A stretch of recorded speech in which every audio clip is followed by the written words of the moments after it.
libro empieza diciendo, nada real puede ser amenazado, nada irreal existe. En eso se basa la paz de Dios, en eso radica la paz de Dios. Otra vez, nada real puede ser amenazado, nada irreal existe. En eso radica la paz de Dios. Sin decirte yo qué es real y qué es falso, con esa frase, ¿tú qué crees que sea real? Yo no entiendo que, o sea, lo bueno de Dios no te da miedo. ¿Dios entonces es real? ¿Qué es real? Pues real es lo que tú quieres creer. No, de acuerdo a un curso de milagros no es eso, es al contrario. Fíjate lo que dice un curso de milagros. Lo real es lo que es permanente e inmutable. Lo que es falso es lo temporal y cambiante. Vamos a poner en contexto esto porque tal vez estamos ubicándonos. Ubicación es poder. Sufro porque no estoy ubicado. Es como cuando bueno, no voy al doctor, más bien tengo un dolor aquí en la izquierda y creo que es el riñón y digo, de tener cálculos en el riñón y no quiero ir al doctor, no quiero ir al doctor y ahí sigo con el dolor hasta que me doy a la tarea de ir con el doctor, que es el que sí sabe del cuerpo humano, y es cuando te hace análisis y te descubre que no era un cálculo en riñón, era otra cosa, te la cura y se acabó, ¿no? El doctor te ubica porque sabe del cuerpo. Un Ok. curso de milagros te ubica en la conciencia. Sufres porque no sabes quién eres realmente. Sí, Por eso sufres, nada más por eso te has identificado con lo falso. sí. Y ahorita te voy a explicar a detalle, ¿ok? Ok. Bien. ¿Qué es real? Lo real es mi espíritu, el silencio. Pum, pum, tan, tan, se acabó. Eso es permanente, eso es inmutable. La quietud, el silencio, mi espíritu. Eso va a permanecer, la conciencia va a permanecer por siempre. Aunque este cuerpo muera, va a permanecer todo eso que acabo de decir. Mi espíritu, la conciencia pura, el silencio y la quietud. Este edificio de ladrillo, dentro de 1.000 millones de años, va a ser otra cosa. Tal vez polvo, tal vez llegue un meteorito y destruya el planeta Tierra. Este, Permanece. esto que estoy observando con mis 5 sentidos es falso. Todo. Porque dentro de 1.000 millones de años no va a existir. No es permanente, ni es inmutable. Todo lo que observo, todo lo que escucho, todo lo que huelo, todo esto es temporal. Algo se va a morir más pronto y otros más lejos, más de tiempo, pero todo es falso. Por eso este es el mundo de Maya, de la ilusión.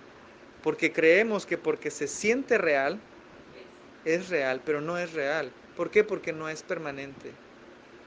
Por eso mucha gente sufre, porque se identifica con lo que es falso. Por ejemplo, lo más cañón, y fue un lingote de oro que me cayó, es que me identifico con mis creencias. Mis creencias son falsas. Todas mis creencias son falsas. ¿Te lo demuestro? Ahí te va. Tus creencias acerca de quién eres tú misma, Mariselda, ¿han cambiado a lo largo de tu vida o se han mantenido constantes? Las creencias acerca de ti misma, de quién eres tú realmente. ¿Se han cambiado? ¿Que se han cambiado o se han mantenido constantes? Se han mantenido. Desde que eras niña hasta que eres adulta, se han mantenido constantes. Decías de niña, yo soy un espíritu, o simplemente de niña no sabías quién era, o que te identificabas con tu cuerpo. ¿A poco te has mantenido constante en tu creencia de quién eres tú misma? No, ¿No? Ha cambiado. ha cambiado. Entonces tu creencia acerca de quién eres tú es falso. Porque una mentira es algo que cambia. ¿Sí me explico? Sí. La verdad es inmutable, no cambia, ¿correcto? Tus creencias acerca de quién eres tú misma han cambiado, por lo tanto es una mentira. Una mentira más. Te puedo hacer otra pregunta, por ejemplo. Tus creencias acerca de el mundo, de lo que es el mundo, qué significa el mundo, ¿ha cambiado a lo largo de tu vida o se ha mantenido constante? Ha cambiado. Es falso entonces. Otra creencia falsa. Y esas creencias o programas que están instalados en tu mente condicionada, ha sido condicionada mediante la cultura, mediante la religión, mediante tus costumbres familiares, mediante tu hermano, tu mamá, tu papá, todos ellos te han programado, el Facebook, el YouTube, la tele, las películas, todo te ha programado. Todo eso es falso, porque todo eso es cambiante y es temporal aparte. Si te identificas con tus voces de la cabeza, vas a sufrir. Si crees que esas voces en tu cabeza son reales, estás, perdón que lo diga, pero estás empinada, estás mal. ¿Por qué? Porque si tú le crees a cualquiera de esas vocecitas, aunque se oigan bonitas, porque muchas veces, esto es una cosa que yo aprendí gracias a los Ichayas, me preguntaron, ¿cuáles voces crees que sean más dañinas? ¿Las voces positivas o las voces negativas? ¿Cuáles crees que sean más dañinas para ti? ¿Los pensamientos positivos o los pensamientos negativos? No. Los negativos no son tan dañinos, ¿por qué? Porque tú estás atenta a ellos, ya eres consciente de ellos. Viene un pensamiento negativo y tú dices, no tengo que pensar eso, mejor me enfoco en algo diferente. Y empiezas a poner tu crucecita y decir, no, ese pensamiento no me conviene, lo voy a cambiar, porque ya lo identificaste como negativo. Los pensamientos positivos son los que abrazas. Y cuando los abrazas, empiezas a crear expectativas. Y cuando creas expectativas, estás en las garras del ego. Por ejemplo, un ejemplo. Una creencia que yo antes tenía es que tenía que ser amoroso siempre, que no debía enojarme, que debía ser un papá excepcional o un esposo excepcional. ¿Es una creencia positiva? Sí, podríamos llamarle amoroso, es bueno, ¿no? Hay que ser amoroso siempre, hay que siempre estar alegre, hay que ser un buen papá y ser un buen esposo. Hay un pensamiento positivo, lo voy a abrazar porque es real, es falso también. Cuando hago o me identifico con esa creencia positiva, empiezo a sufrir porque quiero volver a ser amoroso. Cuando realmente a veces que me amanezco con el pie izquierdo, no el derecho, sino el de izquierdo, y empiezo a ser un demonio y me surge el ego y no soy amoroso y luego me culpo a mí mismo porque no cumplo las expectativas de mi ego. ¿Sí me explico? Por eso es tan dañino creerse cualquier voz, no importa si soy espiritual la voz, porque hay voces espirituales también. Sí, puedes creerte que estás canalizando a Jesús cuando en realidad es el ego con etiqueta de Jesús. O sea, hay muchas formas como el ego nos controla, ¿ok? Nos sabotea. Entonces, nada que sea temporal, nada que sea cambiante es real, incluyendo tu cuerpo. Mucha gente se identifica con el cuerpo y se crea un cuerpo. Yo me identifiqué a los 16, 17, 18, 19, 20 años con mi cuerpo. Porque yo me creía guapo, me creía fuerte, hacía ejercicio y hacía maratones y di toda mi felicidad al cuerpo. Pero después empiezo a darme cuenta de que no es eterno. Empiezo a sufrir lesiones, empiezo a bajarle al deporte porque ya mi cuerpo no me daba para hacer lo mismo que a los 20 años, a los 30. Y ahora a los 43 me doy cuenta de que mi cuerpo ya no está para esos trotes de 20, ¿no? Entonces, si yo me identificara con un cuerpo, me pasaría justamente lo mismo que a las modelos. Hay un caso extremo, porque así es. En E! Entertainment Television lo vi, de una mujer modelo, se dedicaba a hacer pasarelas, que se había identificado con el cuerpo. Identificar es creerse. ¿Qué es eso?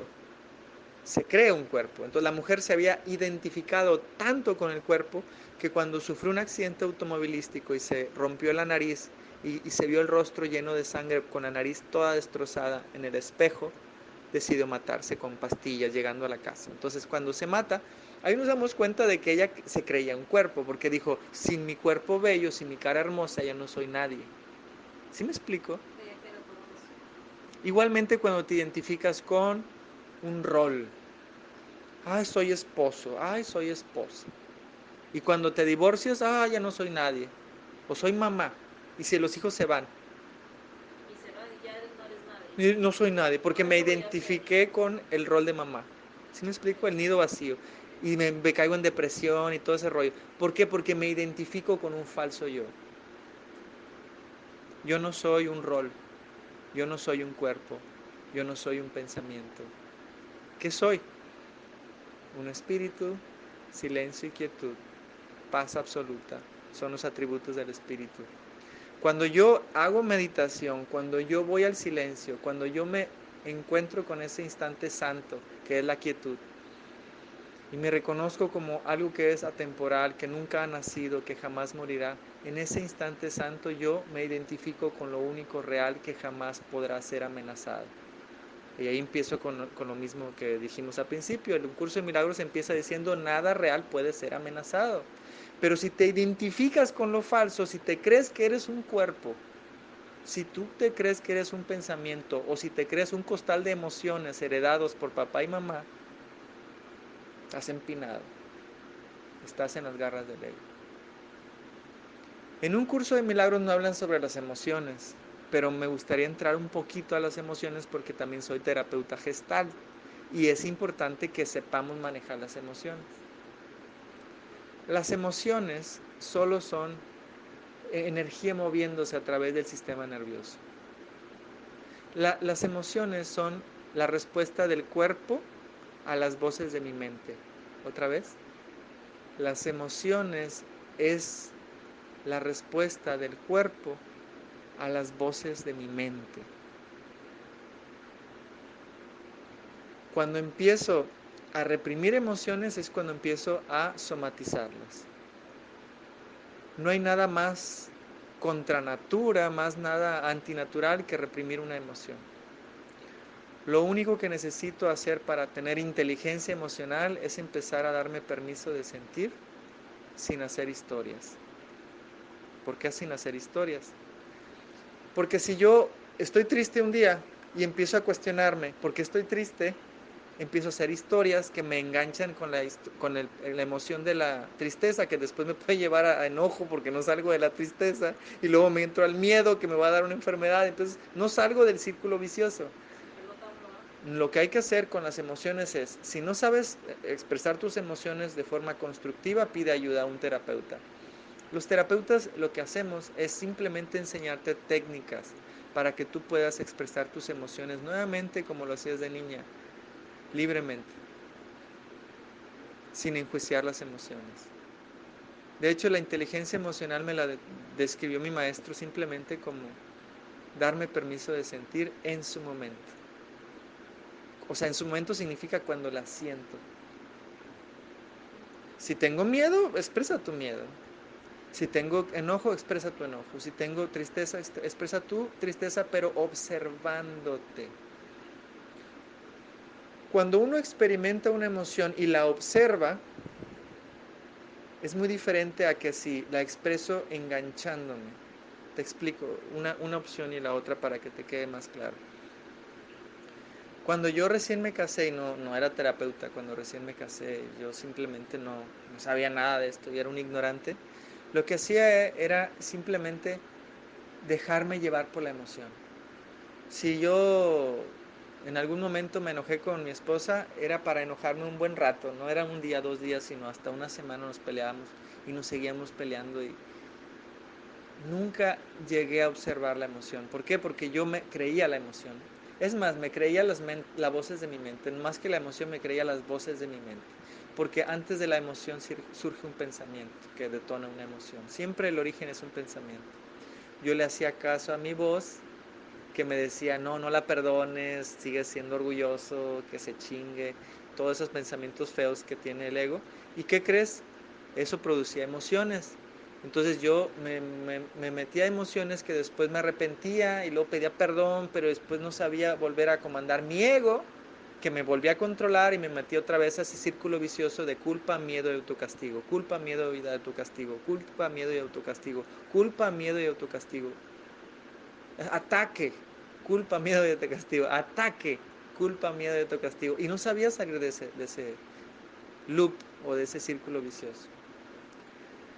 Las emociones, todas son buenas. Se vuelven negativas solo cuando se reprimen. Yo llego con mi maestro de Gestalt, mi maestro de terapeuta, y me dice, tu problema es que has estado reprimiendo tu enojo. porque por muchos años tal vez tú pensaste que el enojo era malo y yo le dije, tienes razón, Paco, por muchos años yo no me he dado permiso de sentir mi enojo. Me doy permiso de sentir mi tristeza, me doy permiso de sentir mi alegría, me doy permiso de sentir el amor, pero el miedo más o menos, porque si muestro miedo me va a ver mi esposa como que soy vulnerable, entonces el miedo también me lo aguanto, y después tengo ataques de ansiedad por andarme aguantando el miedo, pero lo que más yo reprimí era el enojo. ¿Qué pasaba? Como reprimí el enojo del día, es como echar en un vaso un enojo del día y al otro día lo vuelvo a echar y el otro día lo vuelvo a echar. Y después de 3 años, más o menos cada 2 años, explotaba en ira, que es lo que produce el enojo reprimido. Entonces ninguna emoción es mala cuando se expresa en su momento. Se vuelve negativa solamente cuando se reprime. Porque si se reprime, el miedo se convierte en ataques de ansiedad, la tristeza en depresión, el amor en odio. Cuando se reprime el amor, se convierte en odio. Cuando se reprime la alegría, se convierte en amargura. Cuando reprimo el enojo, se convierte en ira. Y en un cuerpo menso y una mente mensa. Me vuelvo menso y denso. Se somatiza todo eso. Entonces, en pocas palabras, inteligencia emocional es aprender nuevamente a expresar lo que siento en su momento y de forma constructiva. Hay dos formas de expresar la emoción, o para construir o para destruir. Construyo, por ejemplo, mi hijo ahorita está haciendo Muay Thai. Es como golpes y así como kickboxing. Y haz de cuenta que mi hijo, desde que empezó a hacer otra vez deporte, porque lo dejó 3 meses, empezó a ser más amoroso, empezó a ser más comprensivo, menos rebelde. Y dijimos, Gaby y yo, no necesitaba aprender a meditar, porque yo lo llevé a aprender a meditar, pero él no le gustó, no lo dejó. Él lo que necesitaba a su edad, que tiene 17 años, es soltar toda su furia, todas sus represiones, todos sus complejos, todos sus miedos en el costal, porque están todo el día pegando costales, aprendiendo llaves y todo ese rollo. Es una catarsis. Cada vez que va, hace una catarsis, saca todo lo que tiene adentro, todo el estrés reprimido lo saca. Entonces es una forma constructiva de sacar las emociones, hacer ejercicio. Entonces los terapeutas tenemos muchas herramientas justamente para eso, para enseñarte a que expreses nuevamente tus emociones. Entonces, volviendo al tema de un curso de milagros, nada real puede ser amenazado, nada irreal existe. En eso radica la paz de Dios. ¿Te queda más claro ahora sí? Si depositas tu felicidad en lo falso, vas a ser infeliz. Si depositas tu felicidad en lo único que es real, que es el silencio y la quietud, la voz de Dios, en eso jamás vas a poder tú tener una consecuencia negativa, porque es tu naturaleza. En cambio, si tú vas contra natura, enfermas. Quien va contra natura enferma, quien vuelve a lo natural, sana. No hay nada más antinatural que estar creyendo que soy las voces de mi mente, un cuerpo o un costal de emociones heredado. Todo eso es falso. ¿Y cómo se logra empezar a vivir en quietud y silencio? Ya te recomendé los Ishayas, son uno de tantos caminos. Siempre pongo el ejemplo de las aerolíneas. Imagínate que vas a la Ciudad de México desde Vallarta, tienes Viva Aerobús, Interjet y Aeroméxico. Unas rutas son más rápidas, otras son más cómodas, otras son más caras, pero todas llegan al destino. Igual elige a los Ishayas, a Vipassana, elige meditación trascendental, la que tú quieras, Yo sé que hay muchas. pero elige ya.